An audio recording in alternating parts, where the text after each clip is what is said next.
बहुत समय पहले की बात है।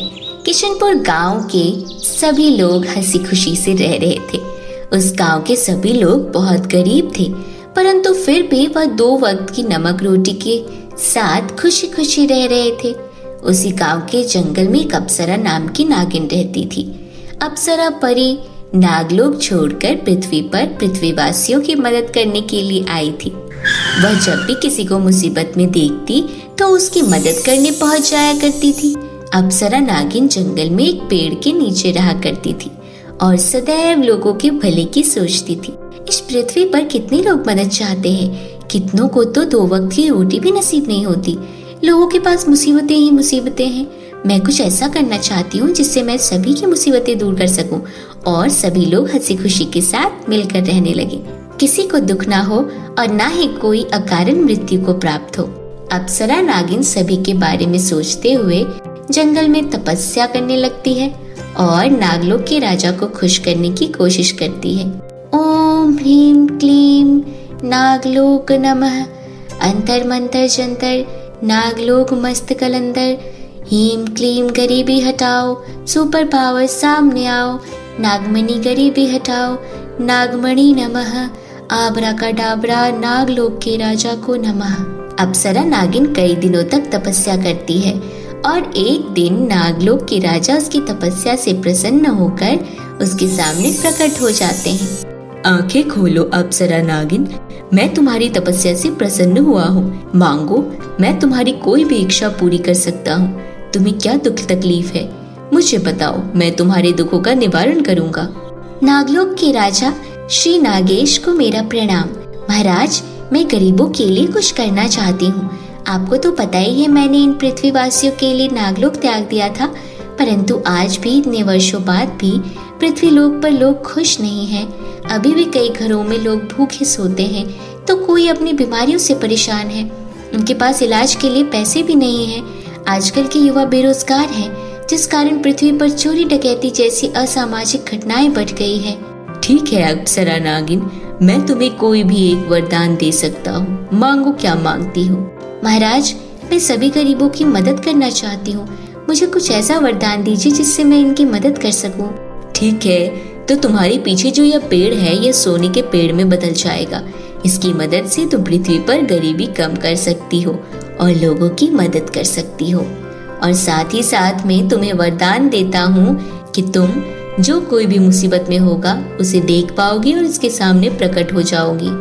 राजन नागेश अपने जादू से अप्सरा नागिन को आशीर्वाद देते हैं और वहाँ से गायब हो जाते हैं। अप्सरा नागिन अपनी आंखें बंद करके भूखे और लाचार लोगों को देखने लगती है। कविता के पिताजी, बेटी बड़ी हो गई है, अब हमें इसके हाथ पीले कर देने चाहिए। आप इसके लिए कोई लड़का क्यों नहीं देखते? कविता की माँ, क्या बताऊं, पिछले वर्ष मेरे इलाज में सारे पैसे खर्च हो गए और अब घर पर जवान बेटी लेटी हुई है। शादी ब्याह में काफी खर्चा होता है। मुझे तो समझ नहीं आता मैं कहाँ से पैसा लाऊं।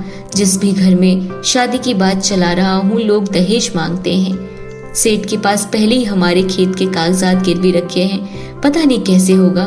मैंने तो सब कुछ भगवान के हाथ पर छोड़ दिया है। और इस तरह रामू और गीता दोनों सो जाते हैं। रामू के सोते ही अप्सरा नागिन उनके सपने में प्रकट होती है। रामू, तुम्हें घबराने की कोई जरूरत नहीं है। तुम्हारी बेटी का विवाह धूमधाम से होगा। आप तो एक नागिन हो ना, क्या आप मेरी बेटी की शादी करवाएंगे? हाँ रामू, मुझे भगवान ने भेजा है तुम्हारी मदद करने के लिए। यह लो, ये कुछ सोने के सिक्के रख लो। इन्हें सुनार के पास बेचकर तुम्हें जो भी रुपए मिलेंगे उससे अपनी बेटी की शादी धूमधाम से करना और बचे हुए रुपयों से अपना आगे का जीवन हंसी खुशी से बिताना। परंतु याद रहे, जैसे आज भगवान ने तुम्हारी मदद की है, तुम भविष्य में लोगों की मदद करना। इतना कहकर अप्सरा नागिन वहाँ से गायब हो जाती है। वाह, लोगों की मदद करने में कितना सुख मिलता है। और आजकल के लोग तो बेकार में ही दूसरों का बुरा चाहते।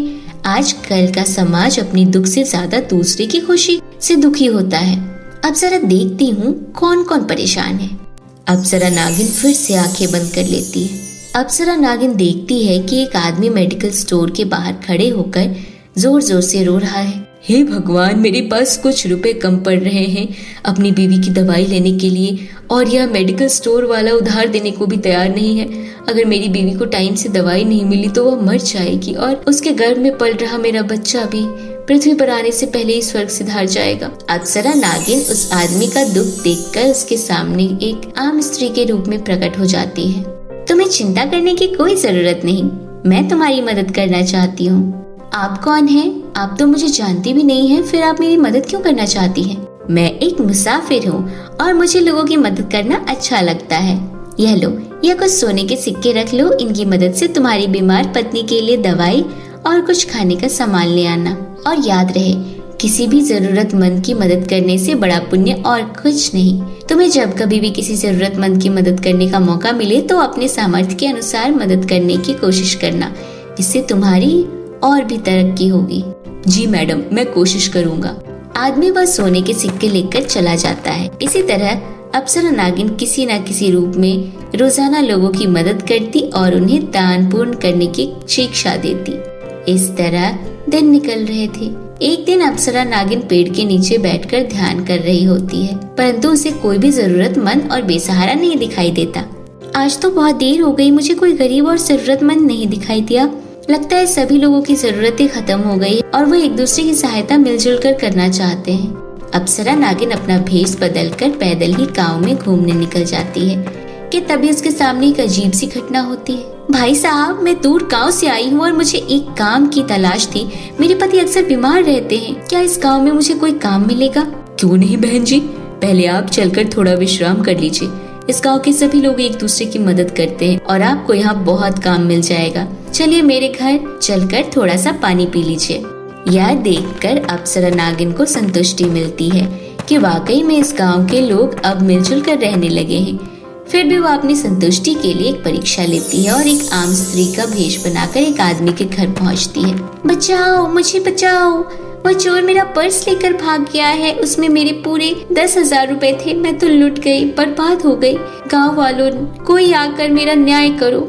यह देखकर सभी गांव वाले इकट्ठा हो जाते हैं।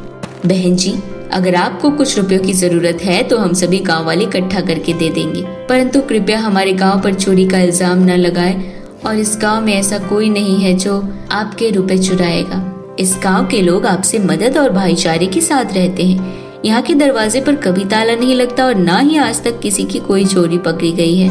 आप जो भी हैं कृपया सच बता दीजिए।